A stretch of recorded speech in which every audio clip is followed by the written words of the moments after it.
Hello students, welcome to Teja Online Tutorials. This video on Bioscience Chapter 6 Life Process. In this video we are going to learn about transportation. It is one of the most important life process in living organisms. What is transportation? Transportation is nothing but it helps and transport the gases, food, water, hormones, etc. to different parts of the body. So it is called as internal transportation. So why it is called as internal transportation?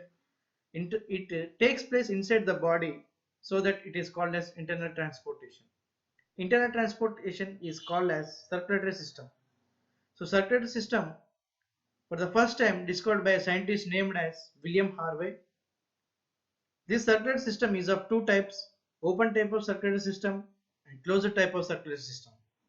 Open type of circulatory system generally be seen in primitive organisms like nematodes and mollusks, example like cockroach and snails. So in their bodies are not well organized, so that the blood directly flows into the body cavities instead of the blood vessels. Why? Because they are very primitive organisms.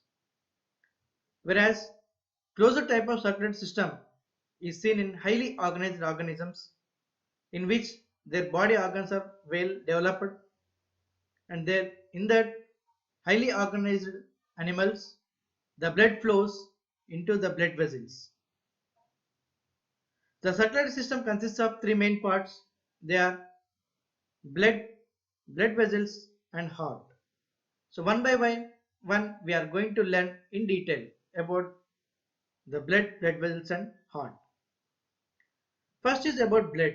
Blood. What is a blood? Blood is nothing but it is a fluid kind of tissue which interconnects to all parts of the body.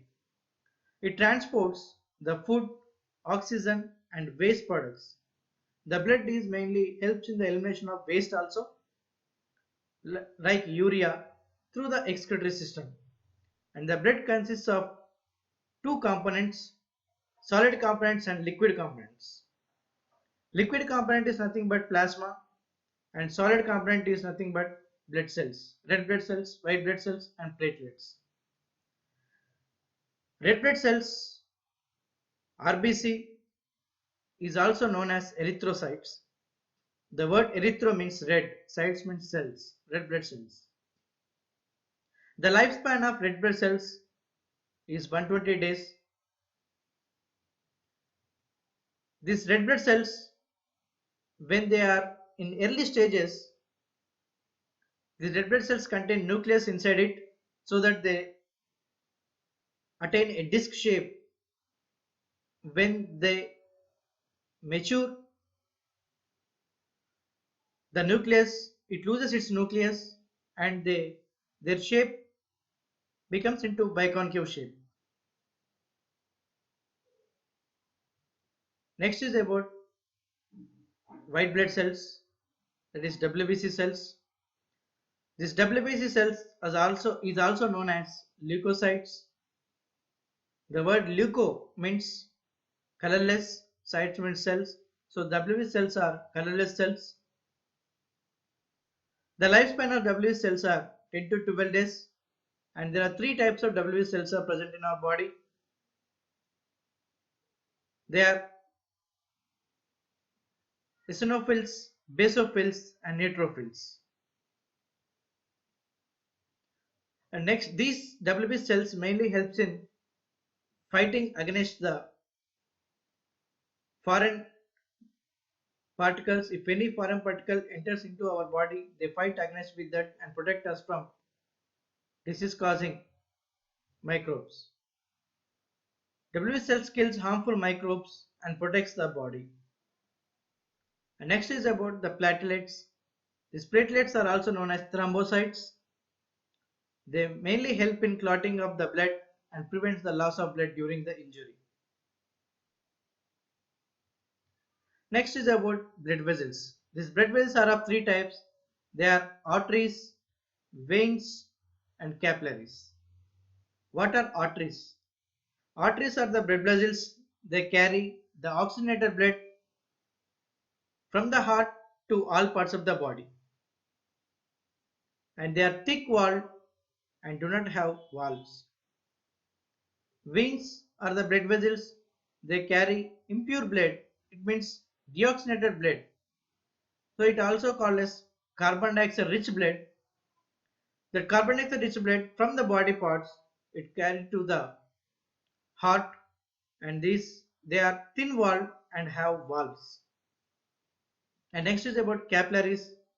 These capillaries are nothing but they are very narrow blood vessels which connects the arteries and veins together for the exchanging of food, water, oxygen, carbon dioxide, etc. between the blood and cells that takes place through the capillaries. See, for example, this is the artery and this is the vein. These two are interconnected with a narrow blood vessels. These narrow blood vessels are called as capillaries. This is called as capillaries.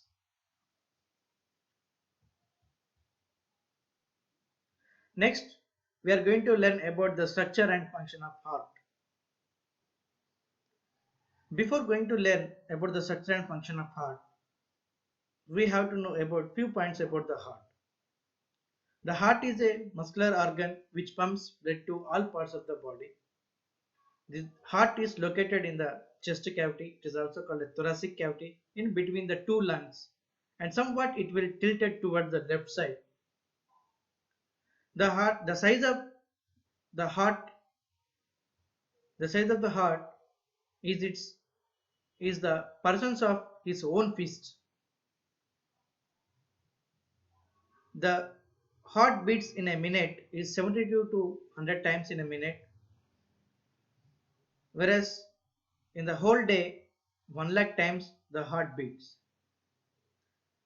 The weight of the heart is 300 grams. The heart consists of 4 chambers. In the two are auricles or atria. These two are atriums and these two are ventricles. Two ventricles and two auricles are called as are the 4 chambers present in the heart. This is the left atrium and this is the right atrium. This is the left ventricle and this is the right ventricle.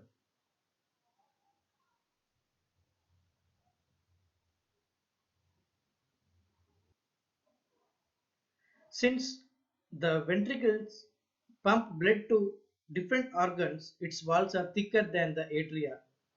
The right and left chambers are separated by a septum. It prevents the mixing of oxygenated and deoxygenated blood. The both atria and ventricles are separated by a septum. So here these two auricles, left atrium and right atriums, are separated by a septum called interauricular septum, whereas the left ventricle and right ventricle are separated by this septum. This is called interventricular septum, which prevents the mixing of oxygenated and deoxygenated blood. And the left atrium contains two valves, bicuspid valve, whereas the right atrium consists of 3 valves, that is tricuspid valve, which helps in the prevention of backflowing of blood.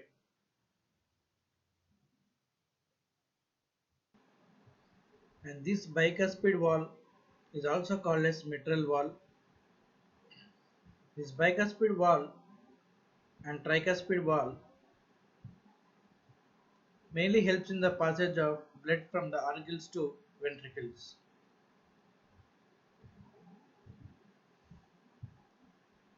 Arteries carries oxygenated blood except this pulmonary artery. This pulmonary artery carries deoxygenated blood from the right ventricle, and veins carry deoxygenated blood except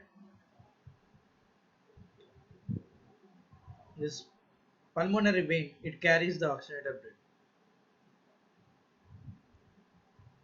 The superior vena cava and inferior vena cava join together to form a larger vein. They carry blood from body parts to the heart. The oxygenated blood pumps to different parts of the body through this larger artery. This is called aorta. Aorta is a larger artery which is interconnected to which helps in pumping of the oxygenated blood to all parts of the body.